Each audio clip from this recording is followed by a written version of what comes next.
Grace Richardson's phone buzzes during the most important merger meeting of her career. The caller ID shows Lincoln Elementary School. She excuses herself from the $15 million deal and rushes to Michael's school, her heart pounding with worry. Rebecca Martinez, the music teacher, greets Grace with unusual excitement. Something extraordinary has happened with Michael. Michael sits at the old school piano, his small fingers dancing across the keys with impossible precision and emotion. Grace stands frozen as her 8-year-old son plays a complex classical piece flawlessly, tears forming in her eyes. Rebecca explains that Michael has talent she's seen once in her entire career. He's truly gifted beyond imagination. Grace remembers always being too busy with work, missing every school event Michael ever had. For the first time, Grace truly sees her son's gift and realizes she's been missing what matters most. Rebecca shows Grace a Vienna Music Academy brochure, explaining this is where Michael belongs with the world's best. Only 20 children globally are accepted each year at this prestigious academy that creates musical legends. Dr. James Wilson, director of Vienna Music Academy, arrives personally to evaluate Michael after Rebecca's urgent call. Dr. Wilson listens intently as Michael performs, his experienced ear recognizing extraordinary talent immediately. Dr. Wilson confirms what Rebecca suspected. Michael possesses once-in-a-generation talent that must be nurtured immediately. He explains the commitment: 10 years in Vienna, $200,000 per year, plus living expenses. Grace quickly calculates. Even with her millions, this would consume nearly everything she's built. Dr. Wilson warns Grace about the enormous financial and emotional commitment required for Michael's future. Driving home, Grace steals glances at Michael humming happily, unaware of the enormous decision ahead. They arrive at their beautiful home, but Grace wonders if they'll have to leave it all behind. Later that night, Michael falls asleep, exhausted from excitement, music sheets scattered around his bed. Grace stands in the doorway, watching her son sleep. She whispers softly, "I would do anything for you." Before we see Grace's life-changing choice, tell us where you're watching from and subscribe for more incredible stories about love and sacrifice. Grace spends sleepless nights researching everything about Michael's musical gift and the Vienna Academy treatment program. She discovers scientific articles explaining how rare musical talents develop and the specific neurological patterns that make certain children exceptional.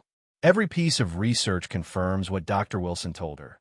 These gifts must be nurtured with intensive, specialized treatment immediately or they fade forever. The more she reads, the more she understands that Michael's ability isn't just talent. It's a neurological phenomenon that requires immediate intervention to reach its full potential. At the hospital during Michael's evaluations, Grace meets other families dealing with their children's special needs and expensive treatments. She sits in waiting rooms listening to parents share stories of financial sacrifice, insurance battles, and impossible choices. These families come from all economic backgrounds, but they all share the same desperate love for their children and the same willingness to spend everything they have for their child's future. Grace realizes she's entered a world where money flows like water and parents mortgage their entire lives for their children's potential. Grace meets Rebecca Martinez, a hospital nurse who shares her own heartbreaking story. Rebecca explains how she lost her daughter because she couldn't afford the specialized treatment her child desperately needed. Her voice breaks as she describes watching her daughter's condition worsen while insurance companies denied coverage and specialists demanded payment up front. Rebecca lost everything trying to save her child, her house, her savings, her marriage, but it still wasn't enough.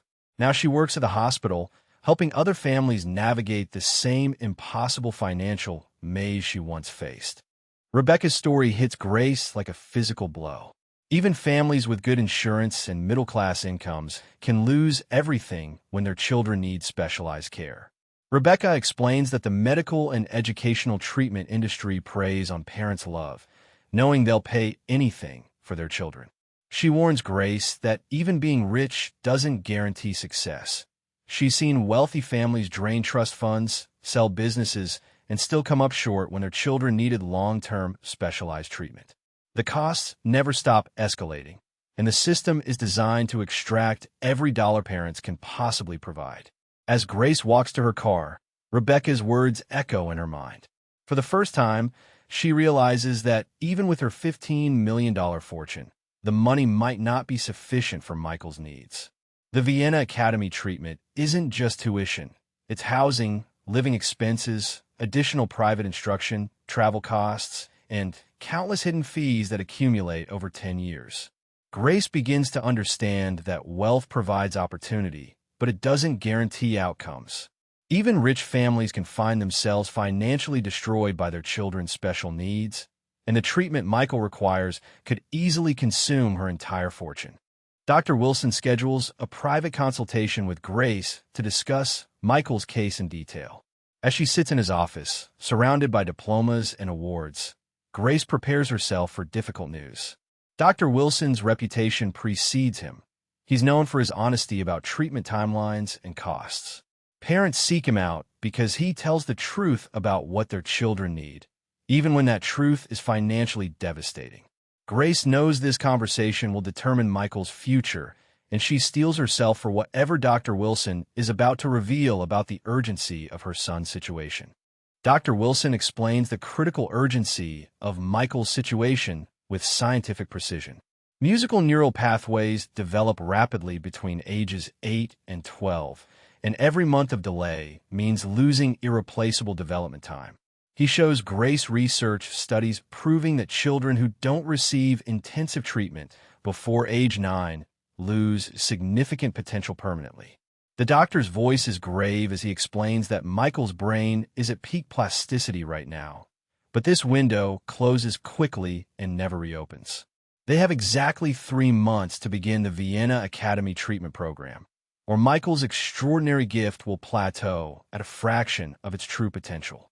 Dr. Wilson presents brain scans and development charts that make Grace's heart race with anxiety. He points to specific neural patterns in Michael's brain that indicate exceptional musical processing ability, but warns that these same patterns require immediate intensive stimulation to fully develop. The doctor explains that after age 9, the brain's plasticity for complex musical processing decreases dramatically, and by age 12, the opportunity for maximum development is permanently lost. Grace stares at her son's brain scans, understanding that she's looking at a ticking clock that no amount of money can reset once time runs out. Walking through the hospital corridors after Dr. Wilson's consultation, Grace feels the weight of the 3-month deadline crushing her chest. She passes other families in various stages of their own medical journeys, some celebrating progress, others receiving devastating news. She realizes that every family here is fighting against time in some way. But Michael's battle is unique because his condition requires proactive treatment rather than reactive care. The urgency feels different from a medical emergency, but it's equally life-altering. Grace knows that missing this window won't threaten Michael's life, but it will limit his potential forever. That evening, Grace sits in her home office surrounded by Vienna Academy brochures, Dr. Wilson's treatment recommendations, and her financial statements. The 3-month deadline looms over everything like a storm cloud. She calculates the costs repeatedly, but the numbers remain the same. Michael's treatment will require nearly her entire fortune, and there's no guarantee of success, even with unlimited resources. Grace realizes she's facing the ultimate test of maternal love, risking everything she's built for the possibility of giving her child an extraordinary future. The decision feels impossible, but the deadline makes delay equally impossible.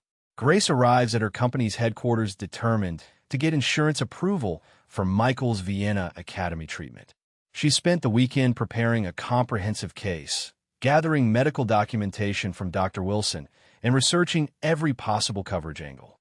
Her assistant has scheduled meetings with 3 different insurance representatives, and Grace approaches this challenge the same way she's conquered every business obstacle, with thorough preparation and unwavering determination. She refuses to believe that insurance companies can deny coverage for something so clearly necessary for Michael's development and future success. Grace has built her career on finding solutions where others see impossibilities, and she's convinced she can navigate the insurance system successfully. The first insurance meeting crushes Grace's optimism like a physical blow. The representative, a middle-aged man with dead eyes and a rehearsed smile, barely glances at Dr. Wilson's documentation before explaining that musical education, regardless of medical necessity, falls outside their coverage parameters. He uses corporate jargon to explain that elective developmental treatments aren't covered under any policy tier, no matter how compelling the medical evidence. Grace watches her carefully prepared presentation dissolve into meaningless paperwork as the representative slides a denial letter across the table with practiced indifference. The man's casual dismissal of Michael's future makes Grace's hands shake with suppressed rage and desperation. Grace immediately calls her lawyer, demanding an emergency meeting to explore legal options for insurance coverage. Her attorney, David Chun, explains the harsh reality of insurance law. Companies specifically exclude educational enhancement treatments, even when medically recommended. He's seen similar cases where families spent hundreds of thousands fighting insurance denials, only to lose both the legal battle and their life savings. David warns Grace that insurance companies have teams of lawyers whose job is to deny expensive claims, and they're particularly ruthless when it comes to treatments that blur the line between medical necessity and educational opportunity. The legal battle could take years, and Michael doesn't have years to wait. That evening, Grace faces the brutal reality of her financial situation. Her lawyer has confirmed that insurance won't cover a penny of Michael's treatment, leaving her to shoulder the entire $3 million cost alone. She spreads her financial statements across her desk, calculating and recalculating her net worth with growing desperation. Her company is valued at $15 million, but it's not liquid. Selling her shares quickly would mean accepting far below market value. Her mansion is worth $3 million, but real estate transactions take months. Her investment portfolio could be liquidated, but early withdrawal penalties would cost her hundreds of thousands. Grace realizes that even her substantial wealth isn't easily accessible when she needs it most. Mark Stevens, Grace's business partner and former romantic interest, requests an urgent meeting when he learns about her financial calculations. Sitting across from her in their company's boardroom, Mark presents what he calls a practical solution. He offers to buy her shares in the company for $8 million cash, available within a week. Grace's heart sinks as she realizes Mark is offering roughly half of what her shares are actually worth. His cold smile reveals that he knows about her desperation and is positioning himself to benefit from her family crisis. Mark explains that quick sales always come at a discount, and he's doing her a favor by offering immediate liquidity. Grace stares out her office window at the city she's conquered through 15 years of relentless work. The company she built from nothing, the reputation she's earned, the financial security she's created, all of it hangs in the balance. Mark's offer represents everything wrong with her situation. People sensing her vulnerability and circling like vultures. She thinks about Michael playing piano that morning, completely innocent of the impossible choice she faces. Grace realizes that accepting Mark's lowball offer would mean giving up half her life's work, but rejecting it might mean losing the time window Dr. Wilson warned her about. Every day of hesitation brings them closer to the 3-month deadline. During breakfast, Michael innocently asks Grace why she looks so tired lately. His sweet concern breaks her heart as she realizes how much stress she's been carrying in front of him. Michael mentions that his friend's mom seems worried about money too, and asks if they're poor now. Grace forces a smile and assures him everything is fine, but internally she's screaming at the injustice of the situation. She has more money than most families will ever see, yet it still isn't enough to guarantee Michael's future. The irony is devastating. She's wealthy enough to buy almost anything, except the one thing her son needs most: time to make the right financial decisions without pressure. Watching Michael practice that afternoon, Grace sees his gift with new clarity. His small hands move across the keys with impossible precision, creating melodies that seem to flow directly from his soul. She notices how he loses himself completely in the music, existing in a world where notes and rhythms replace words and thoughts. Grace realizes she's watching something miraculous, a child whose connection to music transcends normal human experience. The thought of this extraordinary ability diminishing due to lack of proper training feels like a crime against nature. She knows that some gifts are too precious to lose, regardless of the financial sacrifice required to preserve them. Late that night, Grace reviews Mark's contract offer with a heavy heart. $8 million, enough to cover Michael's Vienna Academy treatment with money left over, but at the cost of surrendering control of the company she spent her adult life building. The contract language is predatory, filled with clauses that would essentially make her a minority partner in her own creation. Mark has structured the deal to benefit from her desperation, knowing she has limited time to explore other options. Grace realizes that accepting this offer would solve Michael's immediate needs while destroying her long-term financial security. She's trapped between protecting her son's future and preserving her own. At midnight, Grace sits surrounded by photos of Michael and documents representing her life's work. The 3-month deadline feels like a sword hanging over her head, forcing her toward a decision no parent should have to make. She thinks about Rebecca's warning that even wealthy families can be destroyed by their children's special needs, and she's beginning to understand how that happens. The system is designed to extract maximum payment from desperate parents, and insurance companies profit by denying coverage for anything expensive. Grace realizes she may have no choice but to accept Mark's predatory offer, sacrificing her financial independence for Michael's extraordinary future. Michael suddenly collapses during his piano practice at home, and Grace rushes him to the emergency room in complete panic. The doctors run extensive tests while Grace paces the waiting room, her worst fears consuming her thoughts. After hours of uncertainty, Dr. Wilson arrives with devastating news. Michael's condition has worsened significantly, and he needs to be admitted to the hospital immediately for intensive treatment and monitoring. Grace feels her world crashing down as she realizes that her son's health is deteriorating rapidly. The Vienna Academy treatment suddenly becomes secondary to Michael's immediate survival, and Grace understands that all her financial planning means nothing if she loses her son. The hospital admission marks the beginning of the most terrifying period of her life. Grace spent her first sleepless night in the hospital, watching Michael's every breath and listening to the constant beeping of medical monitors. The sterile hospital room becomes her new reality as she refuses to leave Michael's bedside, terrified that something might happen if she's not there to protect him.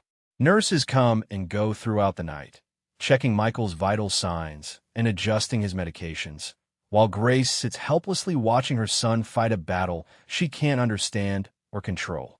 The comfortable life she's built seems like a distant memory as she faces the possibility that all her wealth and success can't save the person who matters most to her. The hospital becomes a stark reminder that some things are beyond her control, no matter how much money she has.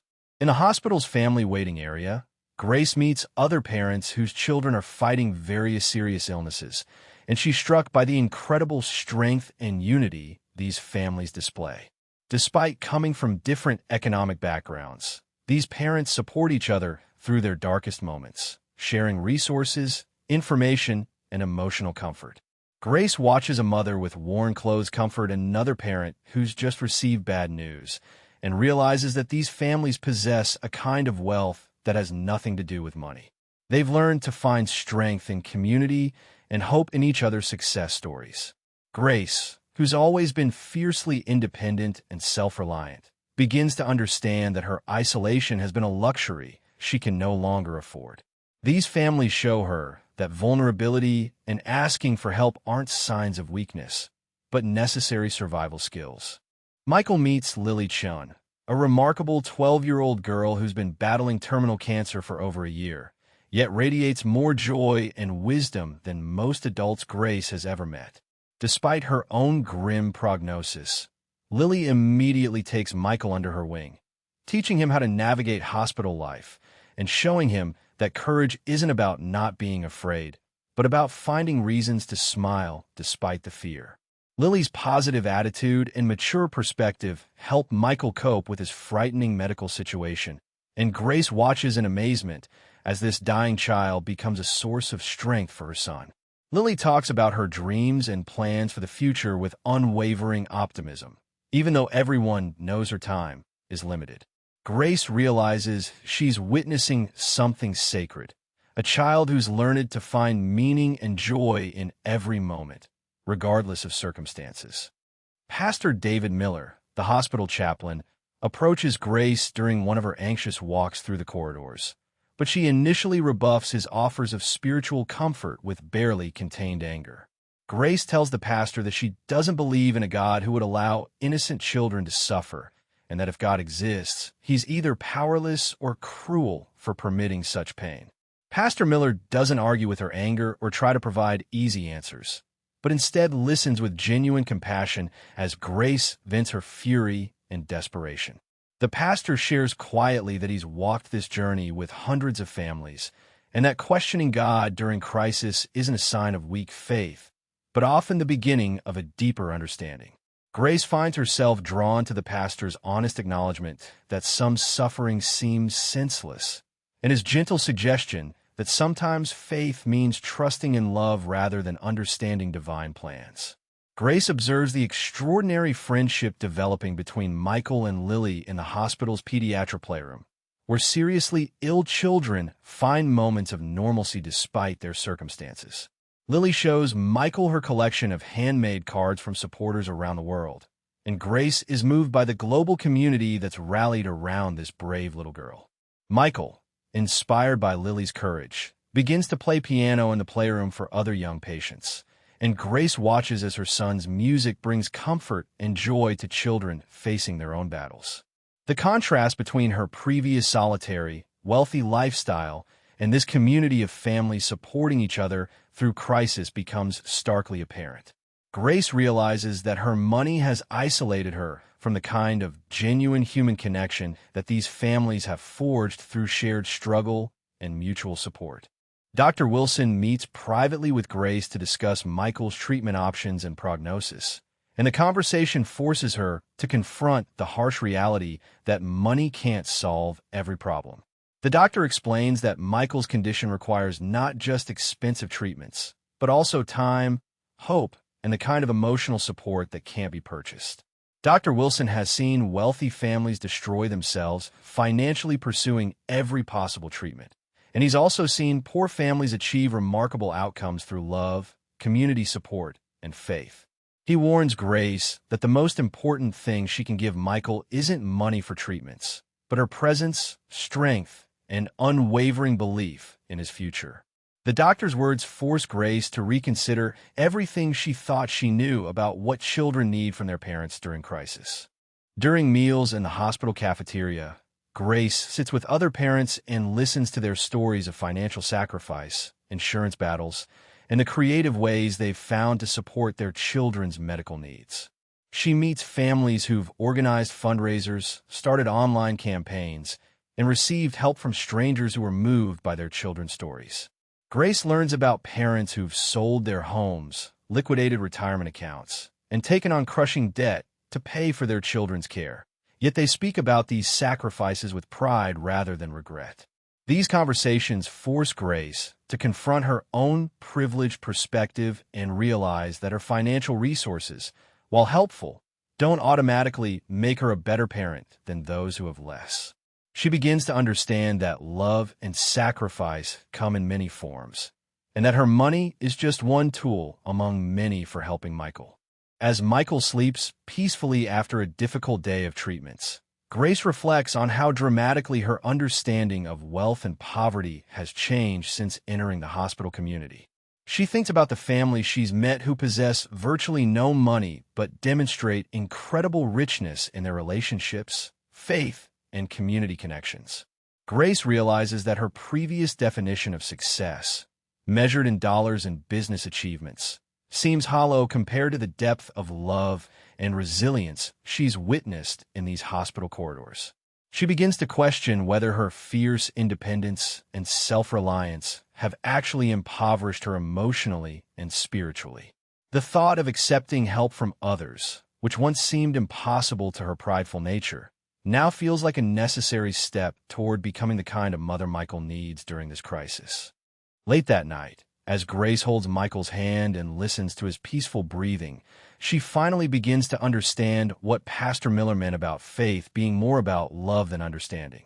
She doesn't have answers about why children suffer or why her son faces such challenges, but she knows with absolute certainty that she would give everything she owns for his well-being and happiness. Grace realizes that her crisis isn't just about money and medical decisions, but about learning to trust in something larger than her own ability to control outcomes. She begins to pray for the first time in years, not asking God to fix everything, but asking for strength to make the right choices and wisdom to accept help from the community that's embraced her family. The hospital room becomes a place of transformation where Grace's heart opens to possibilities she never considered before. Grace finally accepts Mark's predatory offer to buy her company's shares for $8 million, far below their true market value of $15 million. Sitting in the boardroom, where she's made countless successful deals, Grace signs away half her life's work with a heavy heart, knowing that Mark is exploiting her desperation and time constraints. The contract terms are deliberately unfavorable, giving Mark significant control over company operations and future profits. But Grace has no choice given Dr. Wilson's 3-month deadline for Michael's treatment. Mark's cold satisfaction is evident as he acquires her shares at a massive discount, positioning himself to benefit financially from her family crisis. Grace realizes that desperate people make poor negotiators, and her vulnerability has cost her millions of dollars in lost value. Grace simultaneously puts her $3 million mansion on the market, accepting the first reasonable offer she receives rather than waiting for optimal pricing. The house that represents years of success and countless memories with Michael must be sacrificed for his medical treatment and future opportunities. Grace walks through the empty rooms one last time, remembering Michael's first steps in the living room and his piano practice sessions in the music room. The real estate agent warns that quick sales typically mean accepting lower offers, but Grace no longer has the luxury of time to maximize her property value. She's learned that when your child's life is at stake, sentimental attachment to possessions becomes meaningless, and financial optimization takes a back seat to immediate necessity. Grace meets with her financial advisor to liquidate her entire investment portfolio, converting stocks, bonds, and mutual funds into cash for Michael's treatment expenses. The advisor explains that selling everything at once will trigger significant capital gains taxes and early withdrawal penalties, potentially costing her hundreds of thousands in additional fees. Grace authorizes the liquidation despite the financial penalties, understanding that she's essentially paying a premium for immediate access to her own money. The advisor, who's helped Grace build her wealth over 15 years, watches sadly as she systematically dismantles her financial security for her son's medical needs. Grace realizes that wealth accumulated over decades can disappear in weeks when faced with medical crisis, and all her careful financial planning becomes irrelevant when measured against a child's well-being. Rebecca Martinez finds Grace in the hospital waiting area and offers to help her navigate the complex medical system and understand how to maximize every dollar spent on Michael's treatment. Rebecca's experience as both a medical professional and a mother who lost everything trying to save her own child makes her invaluable in helping Grace avoid costly mistakes and unnecessary expenses. She explains which treatments and specialists are truly essential versus those that are recommended but not critical, helping Grace prioritize her limited resources effectively. Rebecca's guidance comes from painful personal experience. She knows exactly how medical costs can spiral out of control and how families can be financially destroyed by well-meaning but expensive treatment decisions. Grace realizes that Rebecca's wisdom about medical financial management is more valuable than any business consultant she's ever hired. As they walk through the hospital corridors, Rebecca shares the harsh realities of medical financial planning that wealthy families often don't understand until they're facing crisis. She explains that even with unlimited money, families can make poor decisions about treatment priorities, spending fortunes on experimental therapies while neglecting basic supportive care that actually improves outcomes. Rebecca teaches Grace about negotiating with medical billing departments, understanding insurance terminology, and identifying which medical professionals truly have her son's best interests at heart versus those who profit from expensive procedures. Grace learns that navigating medical financial decisions requires different skills than business negotiations, and that desperation makes families vulnerable to exploitation by unscrupulous medical providers. Rebecca's mentorship helps Grace approach Michael's treatment with strategic thinking rather than panic spending. Grace moves from her luxury mansion into a small, affordable apartment near the hospital, trading marble countertops and designer furnishings for basic accommodations that allow her to be close to Michael during his treatment. The dramatic downsizing forces Grace to confront how much of her identity was tied to material possessions and impressive living spaces. She discovers that she actually needs very little to be comfortable. A bed, a kitchen table, and proximity to her son are more important than any luxury she previously thought essential. The modest apartment becomes a symbol of her transformation from someone who measured success by accumulation to someone who values presence and simplicity. Grace realizes that her previous lifestyle, while comfortable, had isolated her from the kind of authentic human connections she's finding in her new circumstances. For the first time in her adult life, Grace learns to cook for herself and Michael, having always relied on restaurants, catering, and household staff for meals. The simple act of preparing food becomes a meditation on self-reliance and care, as Grace discovers unexpected satisfaction in creating nourishing meals with her own hands. She learns to shop for groceries with a budget, comparing prices, and looking for sales, skills that her wealthy lifestyle never required, but that connect her to the practical realities most families face daily. Cooking becomes a way for Grace to express love and care for Michael that doesn't require money, just time and attention. She realizes that some of the most meaningful acts of love are simple, daily gestures that wealthy people often outsource to others, missing opportunities for intimate connection with their children.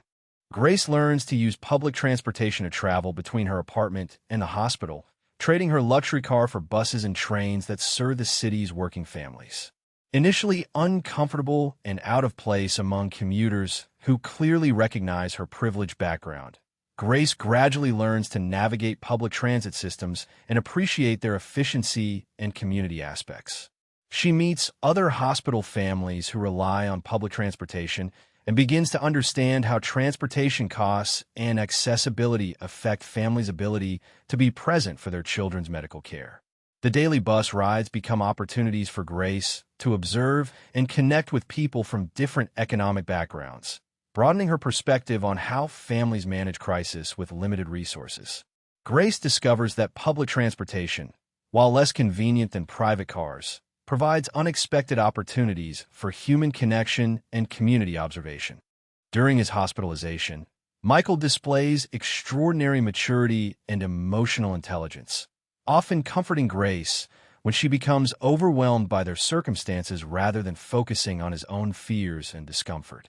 Grace watches in amazement as her 8-year-old son demonstrates wisdom and resilience that surpass many adults she knows, reassuring her that their financial sacrifices are worthwhile because they're together.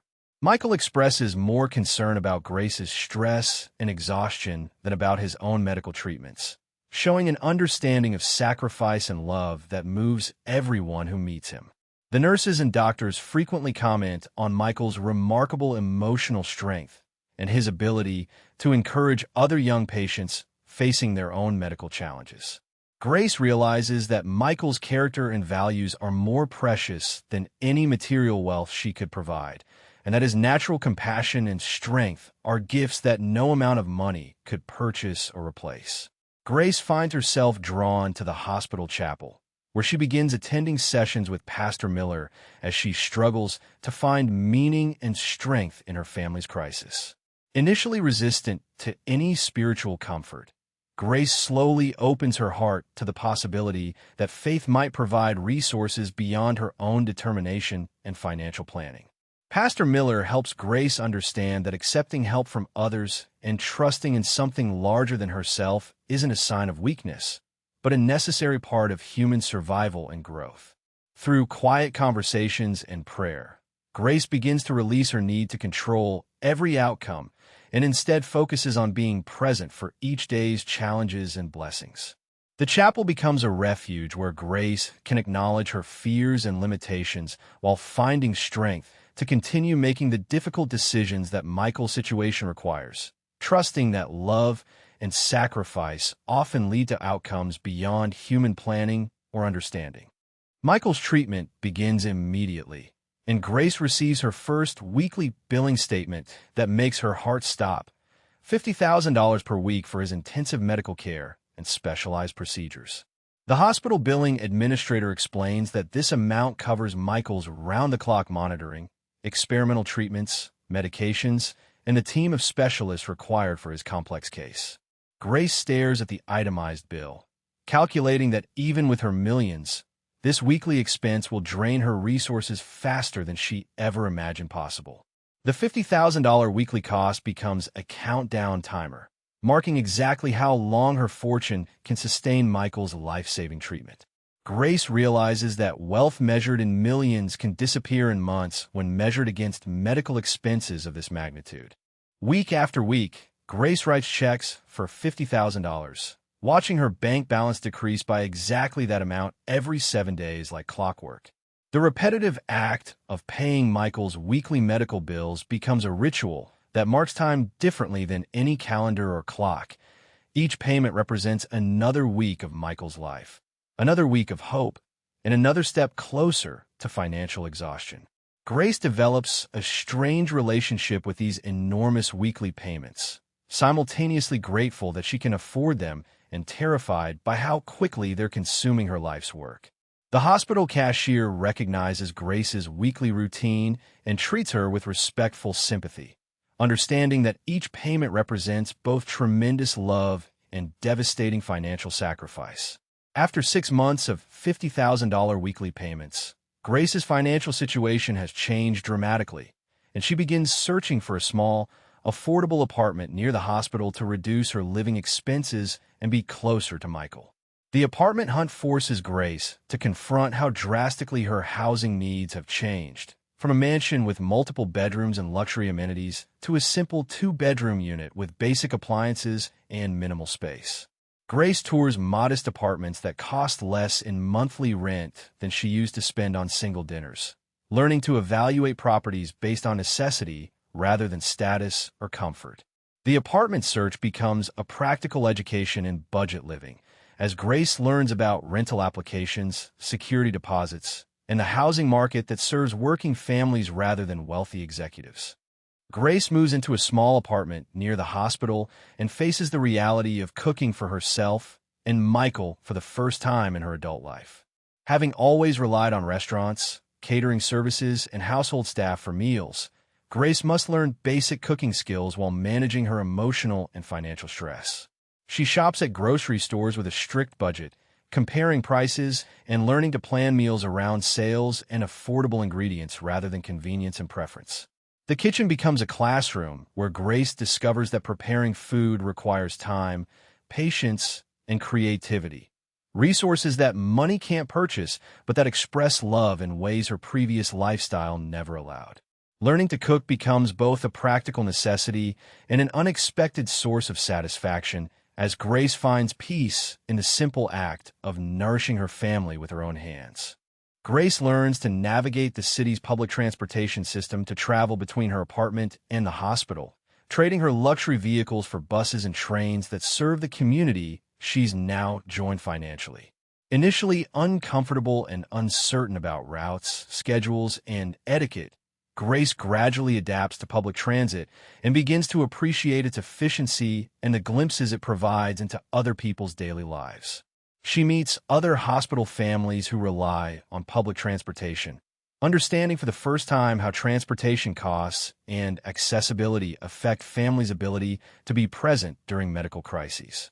The daily bus rides become opportunities for Grace to observe and connect with people from different economic backgrounds, helping her understand how families manage crisis and routine with limited financial resources. Living in her small apartment, Grace learns to find satisfaction and comfort in a lifestyle that requires much less money but demands more creativity, planning, and personal involvement in daily tasks. She discovers that she actually needs very few possessions to be comfortable and happy. A bed, a kitchen table, books, and proximity to Michael matter more than any luxury items she previously thought essential.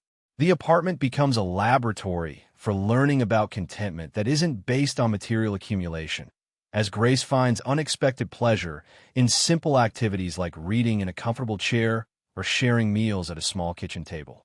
Grace realizes that her previous mansion, while beautiful, had isolated her from the practical skills and simple pleasures that make daily life meaningful and sustainable. Throughout his hospitalization and treatment, Michael demonstrates extraordinary maturity and emotional intelligence that amazes everyone who meets him, consistently showing more concern for Grace's well-being than for his own medical situation. Despite being only 8 years old and facing serious medical challenges, Michael comforts Grace when she becomes overwhelmed by their circumstances, offering wise perspectives that seem impossible from someone his age. He thanks Grace repeatedly for the sacrifices she's making, expressing understanding that their life has changed dramatically and appreciation for her dedication to his care. Michael's remarkable emotional strength and wisdom inspire other families in the hospital, as nurses and doctors frequently comment on his unusual ability to encourage both adults and other young patients facing their own medical battles. Grace realizes that Michael's character and values represent a kind of wealth that no amount of money could purchase or replace. Grace begins attending regular sessions with Pastor Miller in the hospital chapel, gradually opening her heart to spiritual perspectives that she previously dismissed as irrelevant to practical problem-solving. Initially resistant to any religious comfort, Grace slowly allows herself to explore the possibility that faith might provide resources beyond her own determination, planning, and financial management. Pastor Miller helps Grace understand that accepting help from others and trusting in outcomes beyond her control isn't a sign of weakness or failure, but a necessary part of human survival during crisis. Through quiet conversations and prayer, Grace begins to release her need to control every aspect of Michael's treatment and their financial situation, instead focusing on being present for each day's challenges and opportunities. The chapel sessions become a refuge where Grace can acknowledge her fears, limitations, and exhaustion while finding strength to continue making difficult decisions that Michael's situation requires. During quiet evening conversations in Michael's hospital room, Grace is continually amazed by her son's profound understanding of their situation and his genuine concern for her emotional and physical well-being. Michael asks thoughtful questions about their financial situation, not from curiosity about money, but from worry about the stress Grace is carrying and the sacrifices she's making for his care.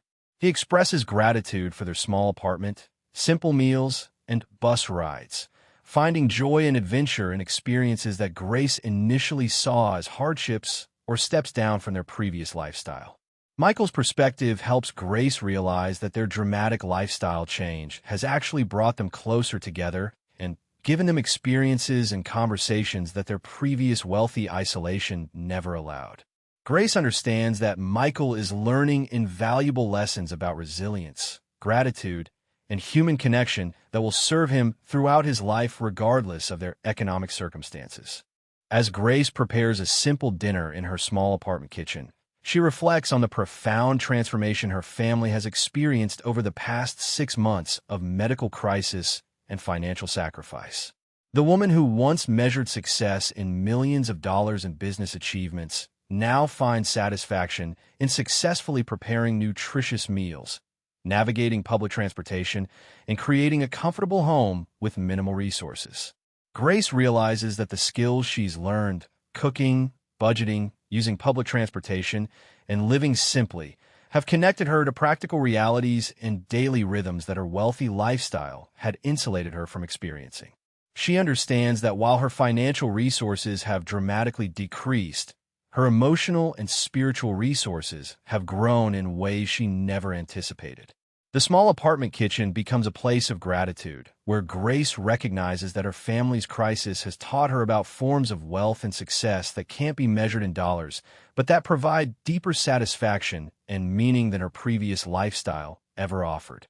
After 6 months of paying $50,000 weekly for Michael's treatment, Grace sits in the hospital billing office, confronting the devastating reality that her money has run out completely. The billing administrator, who's witnessed Grace's weekly payments transform from confident transactions to increasingly desperate financial stretches, gently explains that the account is insufficient to cover another week of Michael's intensive care. Grace stares at her final bank statement, showing a balance that wouldn't cover even one day of Michael's treatment costs, realizing that all her millions, her company's sale, mansion sale, and liquidated investments have been consumed by medical expenses. The moment feels surreal as Grace understands that she's crossed from millionaire to financially destitute in exactly 6 months, with her son's treatment still incomplete and his recovery uncertain. In her small apartment, Grace goes through her remaining personal possessions, selling her jewelry, designer watches, and any valuable items she still owns to generate a few more weeks of treatment funding. Each piece of jewelry represents memories and milestones from her successful career.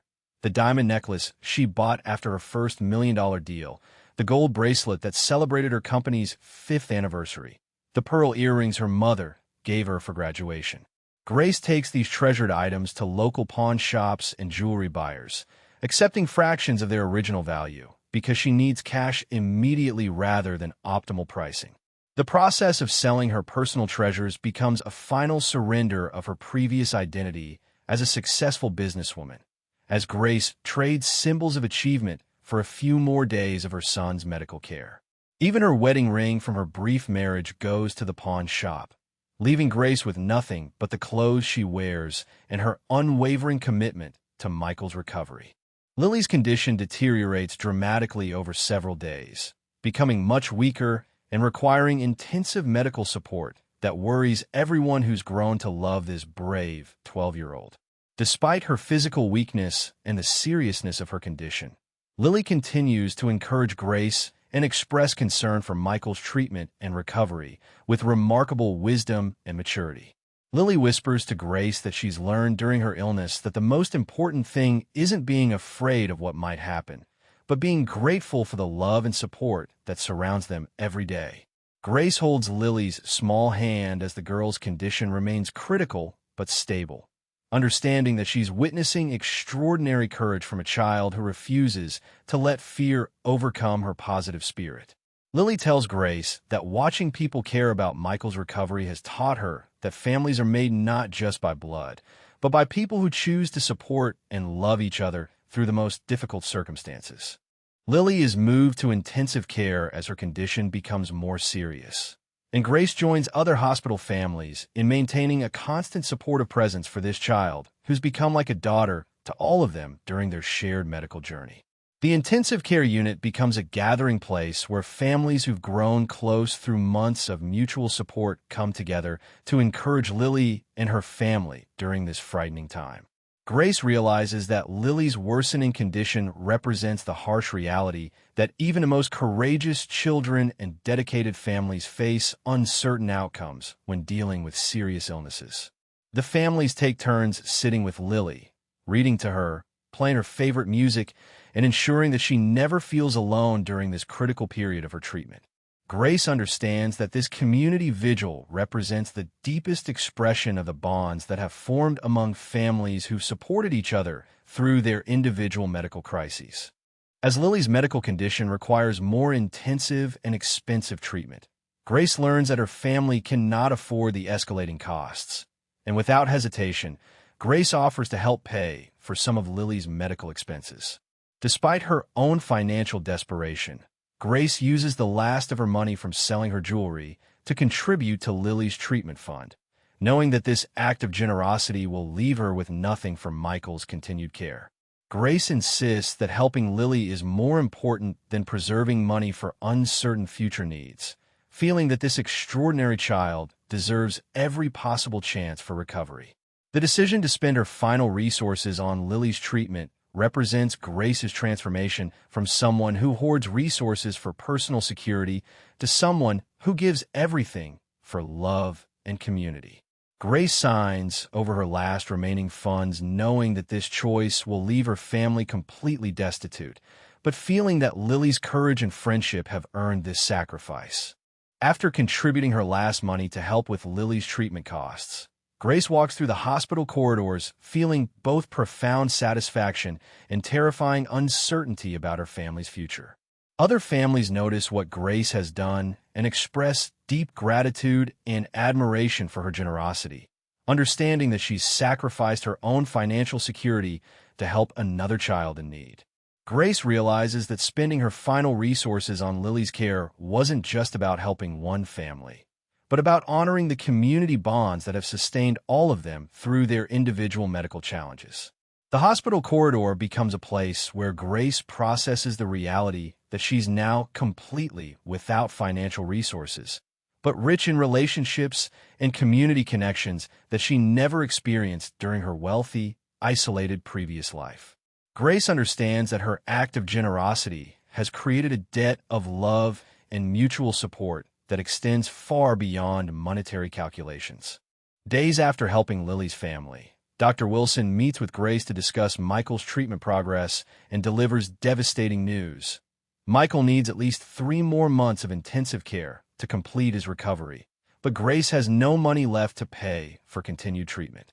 The doctor explains that Michael has made significant progress over the past 6 months, but stopping treatment now could result in serious complications or relapse that would be far more difficult and expensive to address later. Dr. Wilson knows about Grace's financial situation and her recent help with Lily's medical expenses, and he speaks gently but clearly about the medical necessity of continuing Michael's care despite her inability to pay. Grace sits across from the doctor, understanding that her son's life depends on treatment she can no longer afford, and that all her sacrifice of financial ruin will be meaningless if she can't find a way to fund these crucial final months of care. The consultation room becomes the setting for Grace's most desperate moment, as she faces the possibility that her money ran out just months before Michael's complete recovery. Rebecca Martinez finds Grace after her devastating meeting with Dr. Wilson and gently suggests that Grace must now accept help from the hospital community that has watched her sacrifice everything for Michael's care and recently witnessed her generosity toward Lily's family. Rebecca explains that many families have been discussing Grace's situation privately, especially after seeing her help with Lily's treatment costs, and they want to organize fundraising efforts to ensure Michael can complete his treatment successfully. Grace initially resists the idea completely, her pride making it impossible to accept charity even when facing the loss of her son's medical care. But Rebecca patiently explains that accepting help isn't admission of failure or weakness. Rebecca shares that every family in their hospital community has needed assistance at some point during their medical journeys, and that giving and receiving help creates the bonds that make survival possible during the most difficult times. She emphasizes that Grace has already given more than most families ever could, including helping Lily's family when Grace had almost nothing left, and that allowing others to contribute to Michael's recovery would honor both his needs and their community's desire to help. Grace finally agrees to meet with other hospital families who want to organize comprehensive fundraising efforts for Michael's continued treatment, and she's overwhelmed by their detailed planning and genuine enthusiasm for helping her son recover. The families explain that they've researched medical fundraising strategies, contacted local businesses and community organizations, and developed plans for online campaigns, benefit events, and direct outreach to potential donors who might be moved by Michael's story. Grace listens as parents share their own experiences with accepting help during medical crises, explaining that these fundraising efforts often create lasting community connections and give donors meaningful opportunities to make direct positive impacts on children's lives. The family specifically mentioned how Grace's recent help with Lily's treatment costs demonstrated the kind of generous spirit that makes their community strong, and they want to ensure Grace receives the same support she's given to others.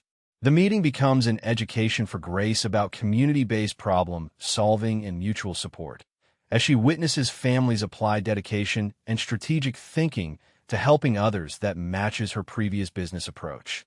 That evening in her small apartment, Grace finally accepts help from the community when other parents arrive with professionally designed materials for Michael's fundraising campaign, and she experiences the profound emotional impact of allowing others to care for her family's well-being. The parents bring flyers, online campaign templates, and detailed plans for benefit events, having invested their own time and resources into ensuring Michael can complete his treatment successfully. Grace realizes that these families aren't offering help from positions of superior resources or condescending charity, but from genuine understanding of medical crisis and authentic desire to see Michael recover completely. The families repeatedly mention how Grace's generosity toward Lily's family, even when she had so little left, inspired them to organize this comprehensive support effort for her son. Accepting their assistance requires Grace to acknowledge that she can't solve this problem alone, and that community support represents a different kind of strength than individual financial resources ever provided. The apartment becomes a planning center where Grace learns to collaborate with others in ways her previous independent lifestyle never required, and she begins to understand that her family story has become part of a larger narrative about community, sacrifice, and the power of people caring for each other during life's most challenging moments. Rebecca Martinez and Pastor Miller call an emergency meeting of the entire hospital community to organize a comprehensive fundraising campaign for Michael's continued treatment, and Grace is amazed by the number of families who attend despite their own medical challenges. Rebecca explains that Grace has sacrificed everything for her son's care and recently helped Lily's family, even when she had almost nothing left, demonstrating the generosity that makes their community strong. Pastor Miller adds that Grace's journey from wealthy isolation to community member has taught everyone about the true meaning of sacrifice and love. The meeting room fills with parents, siblings, and older pediatric patients who want to contribute to helping Michael complete his treatment. Grace sits feeling overwhelmed by their enthusiasm and dedication to ensuring her son receives the care he needs. Grace joins other parents discussing detailed fundraising strategies that demonstrate sophisticated understanding of community outreach and donor engagement. The parents explain plans for online crowdfunding campaigns, local business partnerships, benefit events, and media outreach that could raise significant funds for Michael's remaining treatment costs. Grace learns that several families have experience with medical fundraising from their own crises, and they're eager to apply their knowledge to help her son continue receiving care. The group discusses timeline management, donor communication strategies, and methods for ensuring transparency about how funds will be used. Grace realizes these families possess professional-level skills in organization and community engagement that rival any business team she's managed, motivated by genuine love rather than financial compensation. Initially, Grace struggles with accepting charity from families who have their own financial challenges, her pride making it almost impossible to allow others to solve her problems. She argues that these families should focus their energy on their own children's needs rather than taking on her burdens, expressing concern that accepting help represents personal failure. The other parents listen patiently and explain that her resistance prevents them from expressing gratitude for everything she's done to support their community. They emphasize that Grace's willingness to help Lily's family, even when she had almost nothing left, demonstrated selfless love that inspires others to reciprocate. Grace begins to understand that her pride is creating barriers to the mutual support system that has sustained all of them through their medical journeys. Pastor Miller meets privately with Grace in the hospital chapel to help her understand the spiritual dimensions of accepting help from others, explaining that grace often comes through human community rather than individual effort. He shares that Grace's name itself represents unearned blessing, and that her resistance to community support might prevent her from experiencing the grace that Michael needs for complete recovery.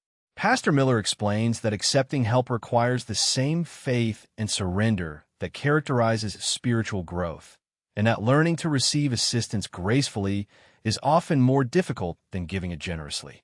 The chapel conversation helps Grace see that accepting help isn't just about meeting Michael's medical needs, but about participating in the human interconnectedness that gives life meaning. Michael tells Grace that he understands their financial situation and wants her to accept help from the hospital community because he's learned that families include everyone who chooses to love and support each other. He explains that watching people care about his recovery has taught him more about friendship and generosity than he ever learned when they were wealthy and isolated. Michael encourages Grace to let their hospital friends help with his treatment, telling her he feels honored that so many people want to contribute to his care. Grace realizes that Michael's experience has given him profound insights about human relationships that her previous wealthy lifestyle never provided. Michael's mature perspective helps Grace understand that accepting help teaches valuable lessons about love, humility, and human connection.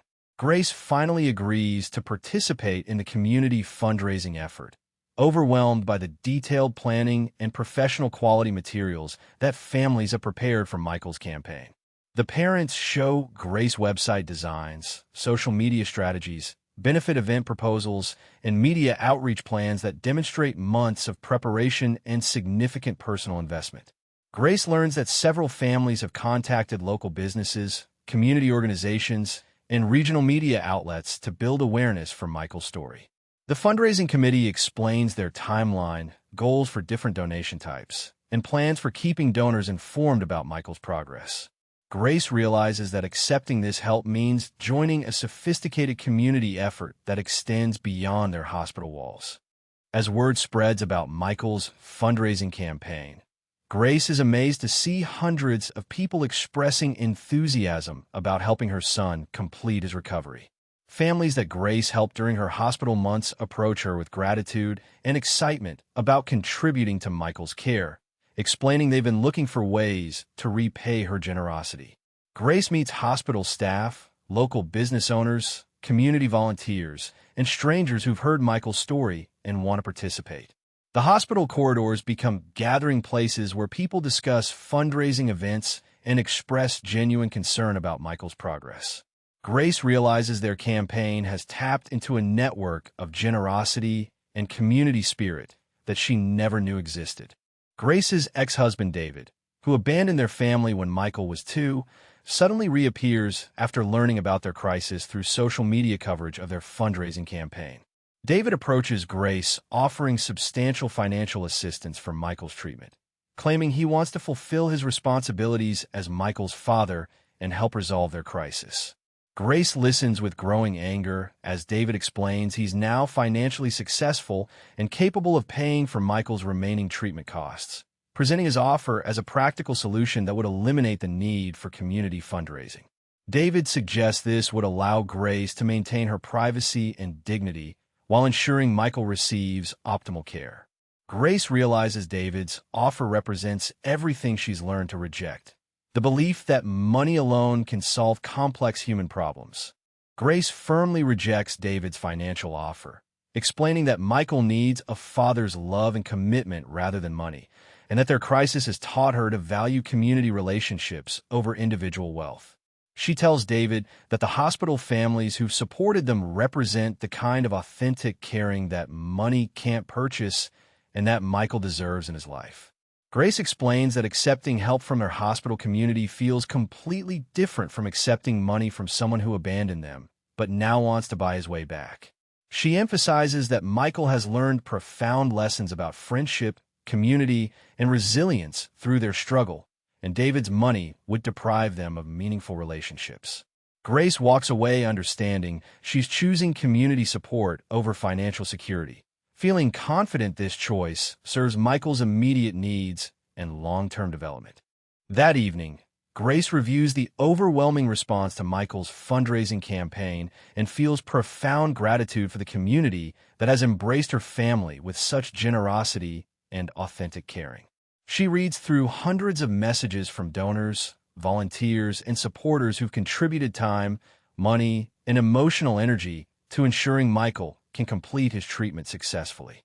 Grace realizes that rejecting David's money in favor of community support represents her final transformation from someone who solved problems through individual resources to someone who trusts in human interconnectedness. The apartment becomes a command center where Grace coordinates with fundraising volunteers and responds to donor inquiries. Grace understands that accepting help from their hospital community has created lasting relationships and taught both her and Michael invaluable lessons about love, humility, and the importance of people caring for each other through life's most challenging circumstances. Michael responds miraculously to his treatment over the following weeks, showing dramatic improvement that amazes his medical team and fills Grace with overwhelming relief and gratitude. Dr. Wilson explains that Michael's recovery has exceeded all expectations, with his test results showing consistent improvement and his physical condition stabilizing in ways that suggest he's entering full remission from his medical crisis. Grace watches her son regain his energy, appetite, and natural curiosity about the world around him, understanding that the community's fundraising campaign has literally saved his life by ensuring he could complete his treatment. Michael's recovery becomes a source of hope and celebration for the entire hospital community, as families who contributed to his fundraising campaign witness firsthand the positive impact of their generosity and support. Grace realizes that accepting help from others has not only saved Michael's life, but has also created lasting bonds with people who will forever be part of their extended family. As Michael's recovery progresses, Grace and Rebecca walk through the hospital corridors reflecting on the journey that has transformed both of their perspectives on wealth, community, and the meaning of success. Rebecca shares how watching Grace's transformation from isolated wealthy businesswoman to engaged community member has inspired her own approach to helping other families navigate medical crises and financial challenges. Grace expresses profound gratitude for Rebecca's guidance and friendship, acknowledging that without Rebecca's wisdom and support, she might never have learned to accept help or discovered the strength that comes from community connections. Their conversation reveals how their crisis has created a partnership based on mutual respect and shared commitment to helping other families facing similar challenges. Grace realizes that her relationship with Rebecca represents the kind of authentic friendship that her previous wealthy lifestyle never allowed her to develop or maintain. Grace addresses the hospital community that raised funds for Michael's treatment, expressing her profound gratitude and announcing her decision to remain involved with families facing medical crises rather than returning to her previous business-focused lifestyle. She explains that her experience has taught her that true wealth consists of meaningful relationships, community connections, and opportunities to make positive differences in other people's lives. Grace proposes working with Rebecca to develop support programs for families dealing with medical financial crises, using her business skills and Rebecca's medical expertise to create resources that could help other parents navigate similar challenges. The families respond with enthusiasm and support for Grace's proposal, understanding that her transformation from wealthy isolation to community engagement has equipped her with unique perspectives and abilities to help others. Grace realizes that her new purpose combines her professional skills with the wisdom and compassion she's gained through her family's medical journey. Dr. Wilson meets with Grace to discuss Michael's remarkable recovery and his long-term prognosis, confirming that her son has achieved complete remission and will be able to live a normal, healthy life. The doctor expresses amazement at Michael's recovery trajectory and acknowledges that the community support Grace accepted was crucial to ensuring Michael could complete his treatment without interruption or compromise. Dr. Wilson shares that he's witnessed many families face similar medical and financial crises, but that Grace's journey from resistance to acceptance of help represents one of the most profound transformations he's observed in his career. He explains that Michael's recovery story has inspired other families in the hospital to seek and accept community support when facing their own challenges. Grace realizes that her family's experience has become a model for how families can survive medical crises through community support rather than individual resources alone. As Michael's treatment concludes successfully, Grace and Michael prepare to leave their small apartment near the hospital. But instead of returning to luxury living, Grace chooses to find a modest home that reflects their new values and priorities. Grace explains to Michael that they could afford to live more expensively now that his treatment is complete, but that their experience has taught them that happiness and security come from community connections rather than material possessions. Michael enthusiastically supports his mother's decision, expressing that he's learned more about friendship and love during their time in the small apartment than he ever understood when they lived in their mansion. They pack their few possessions with excitement about their new life, understanding that their crisis has taught them to value experiences and relationships over material accumulation. Grace realizes that choosing modest living represents not financial necessity, but a conscious decision to maintain a lifestyle that has brought them closer to meaningful community and authentic relationships. Grace begins working as a volunteer counselor at the hospital, helping other families navigate the emotional and financial challenges of medical crises by sharing her experience and the lessons she's learned about accepting help and building community support. Her first counseling sessions involve families who are struggling with the same pride and resistance to accepting assistance that Grace initially experienced during her own crisis. Grace shares her story about transforming from wealthy isolation to community engagement, explaining how accepting help actually strengthened rather than weakened her family's resilience and recovery. The families respond positively to Grace's guidance because they recognize that she's faced identical challenges and emerged with practical wisdom rather than theoretical advice. Grace realizes that her counseling work allows her to transform her painful experience into meaningful service that helps other families avoid the mistakes she made and embrace the support they need more quickly. Grace partners with Rebecca to develop and present comprehensive support programs for families facing medical financial crises, combining Grace's business expertise with Rebecca's medical knowledge to create sustainable resources for their community. Their presentation outlines strategies for early intervention, community fundraising, emotional support, and practical guidance that could prevent other families from experiencing the same financial devastation and isolation that Grace initially faced. Grace explains how her transformation from resistant individual to engaged community member has taught her that survival during medical crises requires both practical resources and emotional support systems. The healthcare workers and community leaders respond enthusiastically to their proposal, recognizing that Grace and Rebecca's partnership offers unique insights and solutions that could benefit countless families. Grace realizes that her new career combines her professional skills with the compassion and wisdom she's gained, creating work that feels more meaningful and fulfilling than her previous business success. Grace and Michael settle into their new modest home, where Rebecca visits regularly as part of the extended family they've created through their medical journey and community connections. Their home becomes a gathering place for other families from the hospital community, creating ongoing relationships that extend far beyond their shared medical experiences. Grace prepares simple meals for their guests using the cooking skills she learned during their apartment living, finding satisfaction in nourishing people she cares about with her own hands. Michael plays piano for their visitors, sharing his musical gift with the community that supported his recovery and demonstrating how his talents have flourished despite their family's financial challenges. Grace realizes that their modest home contains more genuine warmth, laughter, and meaningful connection than their previous mansion ever provided, and that their new lifestyle represents conscious choice rather than financial limitation. At a community hospital fundraising event, Grace speaks publicly about her family's journey from wealth to crisis to recovery, sharing how learning to accept helped transform their lives and taught them the true meaning of success and security. Michael performs a piano piece he composed during his recovery, dedicating his music to the families and medical staff who supported them through their darkest period.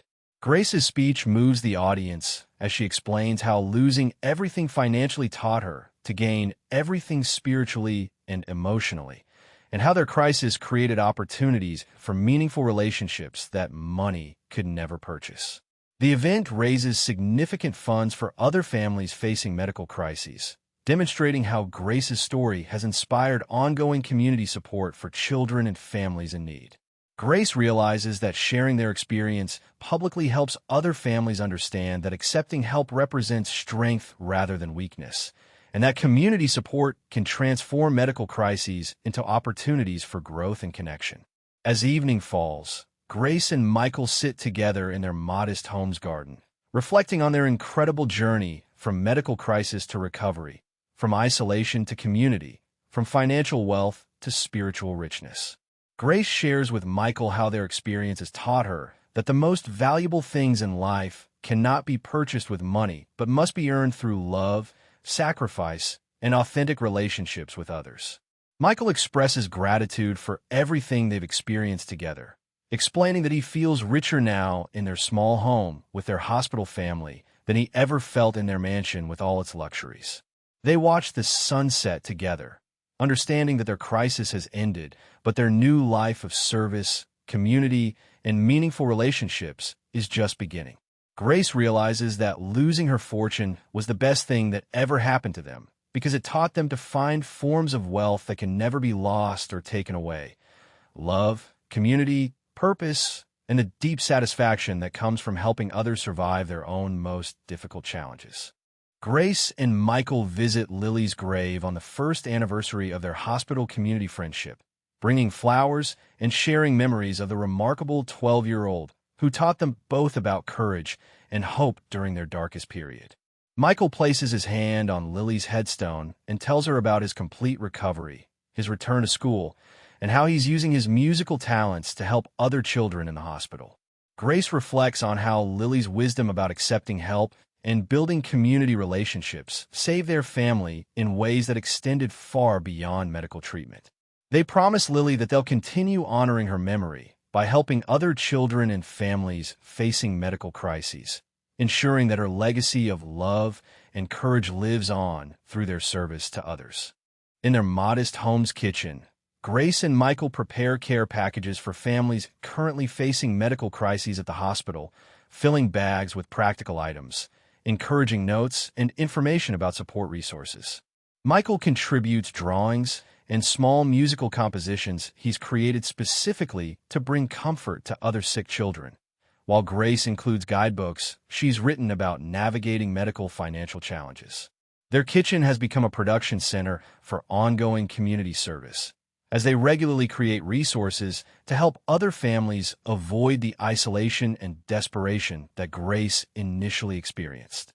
Grace realizes that their simple home serves a more meaningful purpose than their previous mansion ever did, functioning as a hub for service and community support rather than just personal luxury and status.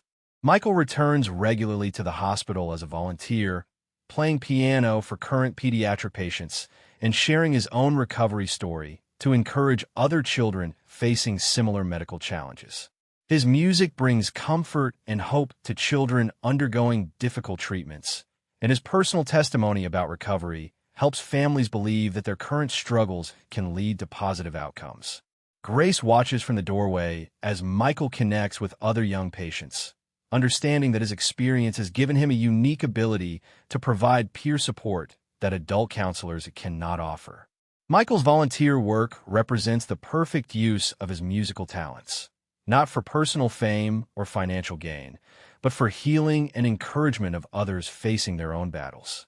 Grace counsels a family whose wealthy background mirrors her own previous situation, helping them understand that accepting community help represents wisdom rather than failure or weakness. The family initially resists her suggestions about fundraising and community support, expressing the same pride and independence that Grace once felt when facing her own crisis. Grace shares her transformation story, explaining how learning to accept helped actually strengthen her family and created relationships that became more valuable than any material possessions she'd previously owned. Her counseling work allows Grace to guide other families through the emotional challenges of medical crisis while helping them avoid the mistakes and isolation she initially experienced. Grace realizes that her painful journey has equipped her with unique insights that enable her to help others navigate similar challenges more successfully.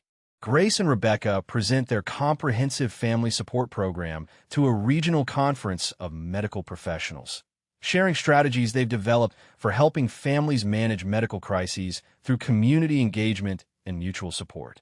Their presentation demonstrates how combining Grace's business expertise with Rebecca's medical knowledge has created innovative approaches to family counseling and crisis intervention. The medical professionals respond enthusiastically to their program, requesting implementation guidelines for their own hospitals and communities. Grace realizes that her partnership with Rebecca has grown into a professionally recognized model for medical family support that could benefit countless families beyond their own hospital community.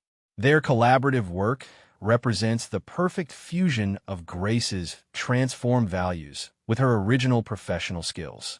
Grace and Michael host Rebecca's family for their weekly dinner gathering, continuing the tradition of community meals that began during their hospital experience and has evolved into an extended family relationship. Their conversations include updates on hospital families they're supporting, planning for upcoming fundraising events, and sharing personal milestones and celebrations. Michael plays piano after dinner while the adults discuss their ongoing collaborative work, creating an atmosphere of warmth and purpose that feels completely different from Grace's previous lifestyle. Grace realizes that their modest home contains more genuine joy, meaningful conversation, and authentic relationships than any expensive entertainment she ever hosted in her previous mansion. These weekly gatherings represent the kind of community connection that makes their new lifestyle rich and fulfilling. Michael performs at a school concert fundraiser benefiting families with medical crises, dedicating his performance to all the children and families who supported his recovery and taught him about community and friendship. His musical performance has evolved beyond technical skill to include emotional depth and maturity that reflects his experience with illness, recovery, and community support. Grace watches from the audience, understanding that Michael's talents are flourishing in ways that serve others rather than seeking personal recognition or financial gain. The concert raises significant funds for medical family support while demonstrating how Michael's gift has found its proper purpose in healing and encouraging others. Grace realizes that their crisis ultimately led Michael to discover the most meaningful application of his extraordinary musical abilities. Grace meets regularly with Pastor Miller in the hospital chapel, continuing the spiritual journey that began during Michael's crisis and has evolved into a deep faith that guides her daily life and service to others. Their conversations now focus on gratitude, purpose, and ways to help other families discover the same spiritual growth that emerged from Grace's transformation. Pastor Miller reflects on how Grace's journey from resistant skeptic to faithful servant represents one of the most profound spiritual transformations he's witnessed in his chaplaincy career. Grace expresses gratitude for the crisis that initially seemed devastating but ultimately led her family to discover their true purpose and calling. The chapel has become a place of thanksgiving where Grace regularly acknowledges how losing everything material led to gaining everything spiritual and meaningful. Grace and Michael tend their modest home's garden together, growing vegetables that they share with hospital families and flowers that Michael takes to pediatric patients during his volunteer visits. Their gardening has become a metaphor for their new life, planting seeds that will benefit others, nurturing growth that extends beyond their own needs, and finding satisfaction in simple, productive activities. Michael explains to his mother how he understands now that their crisis was like winter, difficult and painful, but necessary for the growth that followed. Grace realizes that their garden represents their transformed values perfectly: modest, useful, beautiful, and designed to benefit their community rather than just themselves. They work together in comfortable silence, both understanding that their simple life contains more genuine contentment than their previous wealth ever provided. As evening falls, Grace and Michael look through a photo album documenting their journey from crisis to recovery to service, reflecting on how every difficult moment ultimately led them to discover their true purpose and calling. The photos show their progression from hospital desperation through community support to current happiness and service, creating a visual narrative of transformation and growth. Michael points to pictures of hospital friends and expresses gratitude for everyone who helped them survive and learn during their most challenging period. Grace realizes that their story has become an inspiration for other families facing similar crises, demonstrating that accepting help leads to strength rather than weakness. They close the album understanding that their crisis is now completely behind them, but their commitment to helping others will continue throughout their lives.